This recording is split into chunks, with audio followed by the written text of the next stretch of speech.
रोजच्या दैनंदिन जीवनामध्ये आपण भाताचे अनेक प्रकार बघतो आणि ही अशी गोष्ट आहे की रोजच्या जेवणामध्ये आपण आवर्जून वापरतो.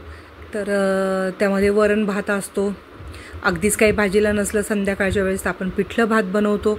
कढी भात असते, मसाले भात, खिचडी भात आणि पुलाव, बिर्याणी, भरपूर असे प्रकार असतात. तर त्यातलाच आज एक आगळा वेगळा प्रकार बघणार आहोत आपण, तो म्हणजे छोले पुलाव. अगदी सोपा आहे करायला, टेस्टला एक नंबर लागतो आणि नक्की एकदा या पद्धतीने बनवून बघा. फेसबुक पेजला फॉलो करा आणि अशाच नवनवीन रेसिपीचा आनंद घ्या. छोले भिजवून आणि 4 शिट्ट्या घेऊन मीठ टाकून उकडवून घेतले. एक मोठा कांदा पातळ कापून घेतला, टोमॅटो आणि थोडासा कढीपत्ता, थोडा खडा मसाला घेतला. त्यामध्ये घेतला आहे तेजपत्ता आणि जरा अखंड असा हा सगळा गरम मसाला आहे.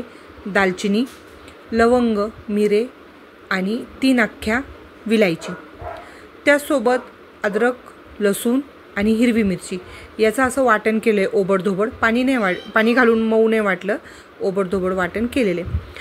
अगदी म्हणजे ऊन इतकं वाढलं आहे ना की अक्षरशः काही खाण्याची इच्छा होत नाही आहे. जरा वेगळं केलं तरच थोडंसं जरा खाऊ वाटतं, नाहीतर अजिबात रोजचं जर भाजीपोळी म्हटली तर जेवणाला इंटरेस्ट राहत नाही आहे. दुपारी मी बनवलं होतं सुक्की गवार, कारलं आणि ज्वारीच्या भाकरी केल्या होत्या गरम गरम, पण तरी अर्धी भाकरी पण गेली नाही. इतकं उन्हाने कसं तरी होतं आहे. थंड प्यावंसं वाटतं आहे, ताक प्यावंसं वाटतं आहे, जेवण नकोच वाटतं आहे. मग खरबूज, टरबूज, द्राक्ष थंड केलेली हेच जरा खाल्लं ना दुपारच्या वेळेत की मग बरं वाटतं. तर मस्त असं तेल कडकडून घेतलं आहे, आपलं गरम केलं आहे. त्यामध्ये टाकला आहे कांदा, कढीपत्ता आणि तमालपत्र. आता छान असं फ्राय करून घ्यायचा आहे कांदा सगळा. आणि हा छोले भात, हा छोले पुलाव किंवा काही म्हणा, अत्यंत सुंदर होतो. मटणाची जो आपण मटण पुलाव किंवा चिकन पुलाव बनवतो ना त्याच्याच जोडीला लागतो, हा तसाच लागतो. टेस्ट आहे ना खूप छान लागते. आता माझं ठरलं होतं छोले भटुरे करायचे. ॲक्च्युली मी छोले भटुरे करण्यासाठी छोले भिजत घातले होते, पण भटुरे म्हटले की पुन्हा ते तळणं आलं आणि रात्रीची वेळ होती. मुलं बोलले नको, कारण आमच्या घरामध्ये आहे ॲसिडिटीचा त्रास, तळलेलं खायची जरा भीतीच वाटते. तरी पण पापड वगैरे असं तर चालूच असतात. काल पण कढी आणि भजी केली होती मी, कढीमध्ये भजी टाकून खायला. आणि मग छोले भटुरेचा प्लॅन झाला कॅन्सल आणि मग म्हटलं चलो मग छोले पुलाव बनवूया. आणि एक रेसिपी आपल्या फेसबुक, यूट्यूब आणि इंस्टा फॅमिलीसाठी पण बनवूया. तुम्ही पण या पद्धतीने एकदा नक्की करून बघा. खूप छान चव येते, तोंडाला चव येते, मस्त वाटतो एकदम. कांदा फ्राय झाल्यावर सगळा अखंड खडा गरम मसाला टाकला. दालचिनी, लवंग, मिरे आणि हिरवी विलायची. आता जे आपण अद्रक लसूण जे वाटून घेतलं होतं ना ओबडधोबड, ते आता त्याच्यामध्ये टाकून चांगलं फ्राय करून घ्यायचं. आणि मी बनवते हिरवी मिरची टाकून.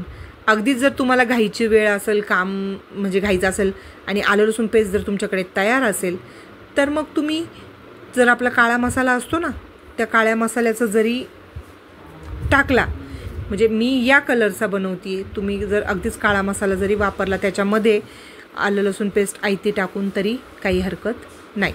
पण ह्या पद्धतीचा केला ना भारी वाटतो, खूप छान वाटतो. आणि कायम फेवरेट आहे. जसा वाटाणा भात करतो मी, आता इथे पावटा जास्त दिसत नाही गावाकडे, मी पुण्यात होते ना पावटा भेटायचा. पावटा भात पण भारी होतो, वाटाणा भात पण भारी होतो. ज्या सीझनमध्ये मस्त असे थंडीत गाजर वाटाणा मिळतो ना, त्या पिरियडमध्ये मी जास्त गाजर वाटाणा घालून पुलाव करून घेते. तो पण मुलांना खूप आवडतो. आणि टोमॅटो टाकायचा. मग आता टोमॅटो टाकून एकदा पुन्हा छान पद्धतीने एकजीव करून घ्यायचं. आता यामध्ये मसाल्यांचा अगदी कमीत कमी वापर आहे. फक्त धना जिरा पावडर आणि गरम मसाला एकदम थोडासा. हा राईस स्पायसी होत नाही जास्त.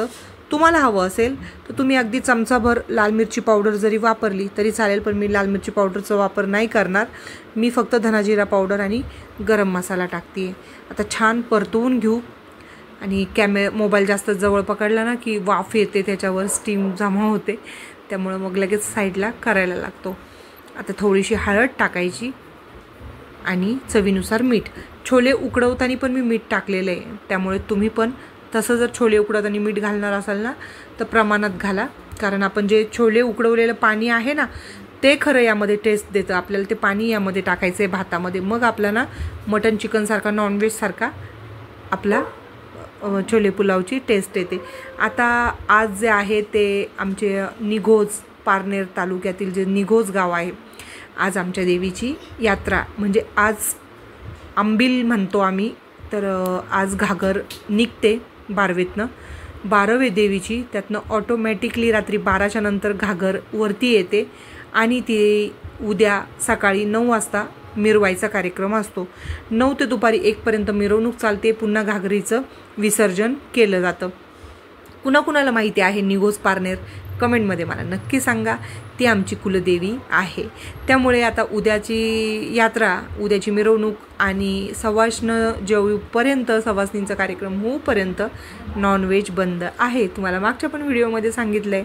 मग एकदा सवाष्णींचं झालं ना मग आम्ही पुन्हा नॉनव्हेज खाणार. मस्त असं छोले सगळे टाकून घेतले, मसाला छान पद्धतीने तेल सुटूपर्यंत परतवल्यावर छोले पाण्यासहित टाकायच्या. जे छोले उकडवलेलं पाणी आहे ना ते फेकून द्यायचं नाही, सगळी टेस्ट आणि सगळे घटक निघून जातात, त्यामुळे ते पाणी टाकून द्यायचं त्यामध्ये. आणि आता मस्त त्याला एक उकळी येऊ द्यायची आणि छोले अगदी मऊसूत भातामध्ये शिजतात ना, भारी वाटतं मग. आणि आता आपली फेवरेट गोष्ट जे म्हणजे घरी काढलेलं माझं म्हशीचं तूप, ते मी घरामध्ये साईपासून काढते. छान फ्लेवर येतो भाताला आणि मुलं वरती खायला आहे ना शक्यतो नको बोलतात, भातावरनं नको टाकू मम्मी, खूप ऑइली होतं. मग टाकलं आणि राईस टाकून मस्त एकजीव केला. आणि आता घेऊया कुकरच्या 3 शिट्ट्या. आणि शिट्ट्या होत असतानाच असला भारी वास येत होता ना, लगेच कुकर घेतला समोर आणि तुम्ही बघू शकता राईस किती छान झाला आहे. मी हा वाडा कोलम वापरते, जो एकदम मोकळा होतो, छान होतो. आणि बघू शकता पुलावला असाच तांदूळ आपल्याला योग्य वाटतो. खिचडी भात, वरण भाताला मग मी इंद्रायणी वापरते किंवा बासमती कणी वापरते, पण अशा पुलावसाठी ना असा मोकळा राईसच छान वाटतो. आणि मस्त तांदळाचे पापड तळून घेतले, जे की मी बचत गटाकडनं घेते. छान छान असे तांदळाचे, ज्वारीचे पापड, छोले पुलाव. आणि वाटाण्यापेक्षा जर तुम्ही वाटाणा भात कधी करत असाल तर असा छोले भात नक्की करून बघा. वाटाण्यापेक्षा छोलेंची टेस्ट आहे ना एक नंबर लागते. आणि हा मी घरामध्ये बनवला होता 1 किलो कैरीचा गुळांबा. बघू शकता तुम्ही कसला भारी झाला आहे, पण एकदम घाईत केला, त्याचा व्हिडिओ शूट करायचा राहिला. तो डब्बा भरून संपत पण आला आहे, कारण तो फार आवडतो घरामध्ये. आणि त्याची पुन्हा मी आता कैऱ्या आणून बनवणार आहे, तेव्हा तुमच्याशी रेसिपी नक्की शेअर करेल. आणि कसं वाटते ताट, भारी ना, या जेवायला. मग चला पटपट. रात्रीचं असं काहीतरी बरं वाटतो, रात्री ते भाजी पोळी अजिबात जात नाही. असं थोडंफार चटकमटक असेल ना, जिभेचे चोचले पुरवणारे, तर मग नक्कीच 2 घास जास्त जातात. तुमचा कसा प्लॅन असतो रात्रीचा मला नक्की कमेंटमध्ये सांगा. Good night.